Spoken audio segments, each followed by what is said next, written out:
Ejakulasi adalah proses fisiologis yang kompleks yang terdiri atas emisi dan pengeluaran serta mediasi oleh jalan jalur neurologis dan hormonal. Setiap gangguan dengan jalur tersebut dapat menyebabkan berbagai macam gangguan ejakulasi. Pertama, prematur ejakulasi.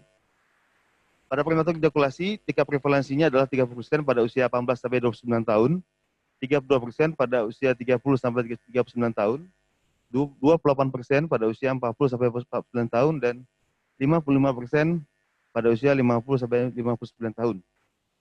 Etiologinya sendiri pada prematur ejakulasi tidak diketahui karena hanya sedikit data yang dapat mendukung hipotesis biologis dan psikologis, termasuk adanya ansietas, hipersensitivitas penis, dan disfungsi dari reseptor 5-hidroksihitamin.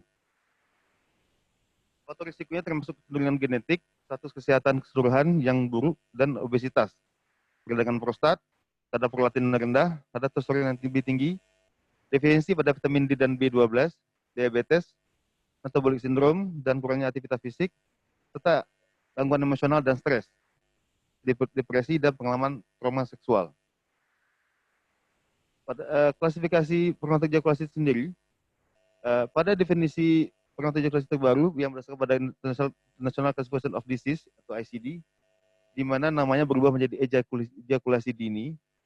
Yang disebutkan di sini adalah ejakulasi dini pria ditandai dengan ejakulasi yang terjadi sebelum atau dalam durasi yang sangat singkat sejak dimulainya penetrasi vagina atau stimulasi seksual lainnya yang relevan, tanpa atau sedikit kontrol yang dirasakan atas ejakulasi. Pola ejakulasi dini telah terjadi secara episodik atau terus-menerus selama setidaknya beberapa bulan dan dikaitkan dengan klinis yang signifikan.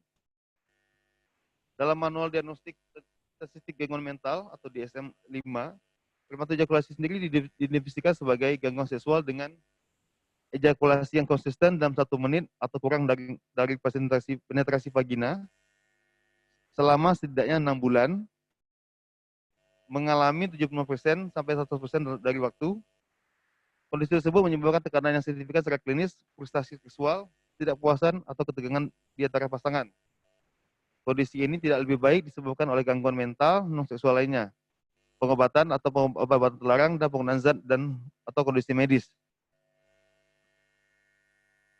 Pada pedoman WHO sendiri telah mengadopsi definisi prematur ejakulasi yang dikembangkan oleh International Society untuk Pengobatan Seksual atau ISM sebagai definisi berbasis bukti pertama.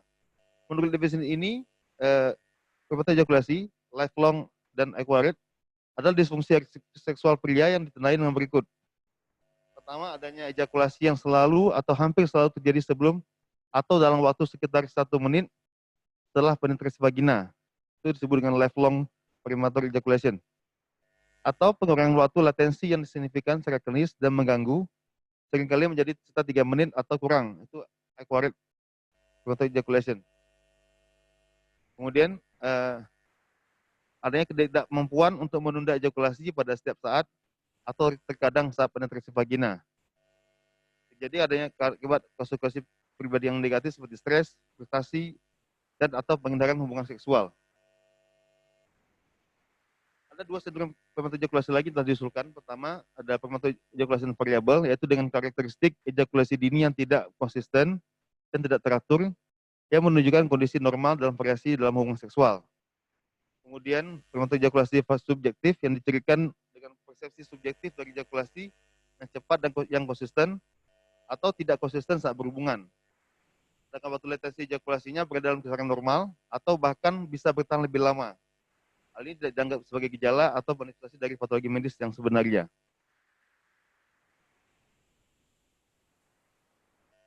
Diagnostik evaluasinya, diagnosis prematur ejakulasi didasarkan pada riwayat medis dan seksual pasien.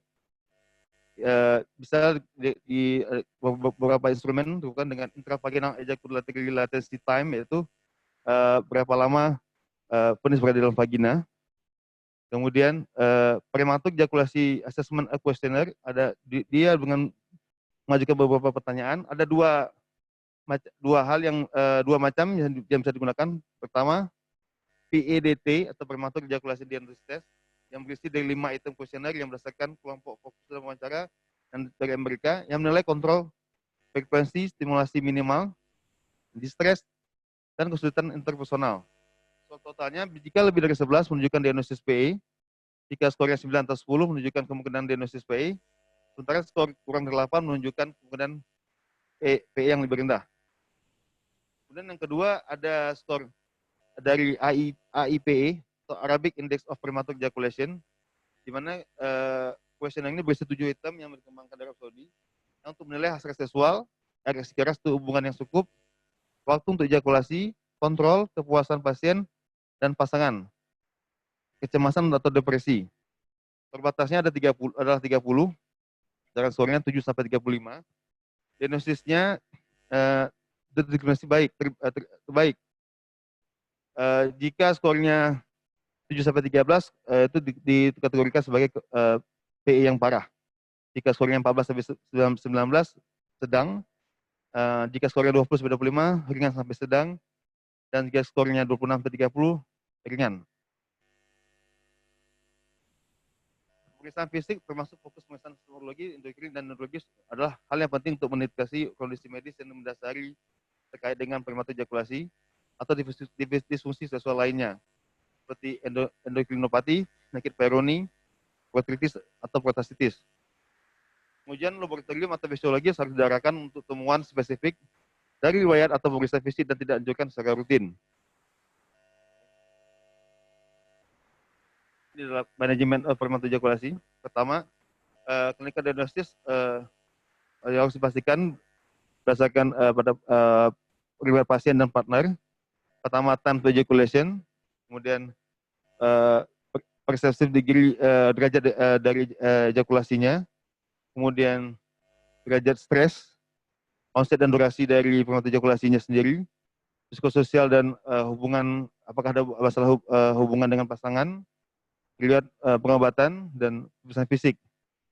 Kemudian dilanjutkan treatment untuk prematur ejakulasi sendiri. Ada beberapa hal. Pertama, pasien konseling atau edukasi, kemudian diskusi untuk penasaran lebih lanjut. Jika ini adalah sekundari prematur ejakulasi, terkait dengan erectile dysfunction, maka di terapi dulu erectile dysfunction-nya. Kemudian farmakoterapinya sendiri pada lifelong PE recommended-nya adalah dengan adalah pemberian farmakoterapi first line-nya.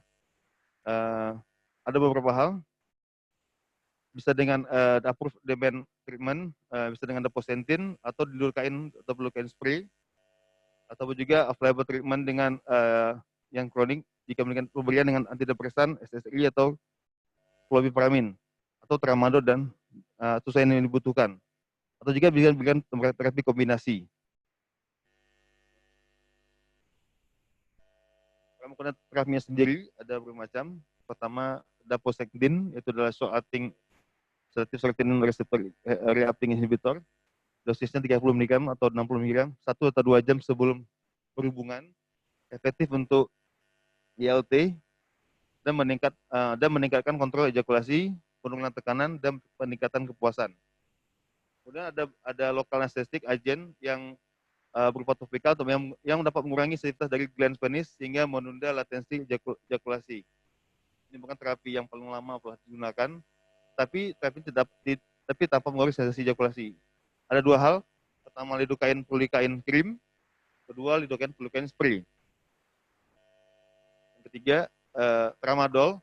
Ini merupakan agen analgesi yang bekerja secara terpusat yang menggabungkan aktivitas reseptor opioid dan penghambatan serapan ulang serotonin atau SSRI dan noradrenalin. Kemudian phosphodiesterase type 5 inhibitor, totobannya sildenafil. Dia ini dapat meningkatkan kepercayaan diri, posisi kontrol ejakulasi dan kepuasan seksual secara keseluruhan, mengurangi kecemasan, dan pernah waktu refraktori untuk mencapai ereksi kedua setelah ejakulasi pertama. Dan obatnya adalah Viagra. Kemudian berikutnya, retard atau delay ejaculation. Dari American Physical Association mendefinisikan delay ejaculation membutuhkan salah satu dari dua gejala berikut. Pertama, jarang infrekuensi atau tidak adanya ejakulasi pada 75-100% kejadian yang berlangsung setidaknya selama 6 bulan dan menyebabkan stres pribadi. Penyebabnya sendiri apa bersifat psikologis atau organik, misalnya lesi pada susun tulang belakang, kerusakan saraf penis iatrogenik, atau farmakologis, misalnya penggunaan obat selective serotonin reuptake inhibitor, obat antihipertensi atau antipsikotik. Pasien harus memiliki medis dan sesuai yang lengkap yang dilakukan bersama dengan pasangan untuk memesan fisik terperinci dan saat dievaluasi.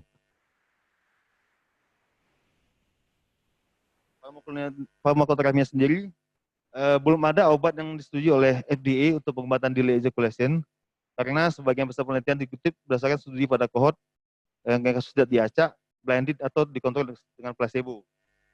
Ada satu survei terbaru menunjukkan keberhasilan pengobatan secara keseluruhan sebesar 40% dengan menggunakan cabergoline, bupropion, dan oksitosin. Berikutnya, anorgasmia. Anorgasmia adalah tidak adanya orgasme dan dapat menyebabkan anejakulasi. Terlepas dari adanya ejakulasi, anorgasmia bisa menjadi gangguan seumur hidup, itu anorgasmia primer, atau didapat anorgasmia sekunder. Anorgasmia primer itu sendiri dietika sebagai dimulai dari hubungan seksual pertama sekali pada seorang laki dan berlangsung sepanjang hubungan seksual seumur hidupnya. Sedangkan anorgasmia sekunder, pasien sebelumnya sudah pernah memiliki periode normal sebelum timbulnya masalah. Pada hal ini, faktor psikologis bertanggung jawab sebanyak 90%.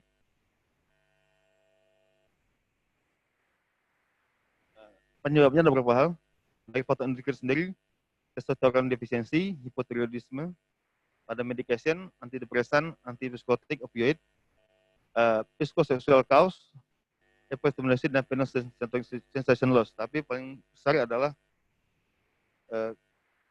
masalah pribadian tadi.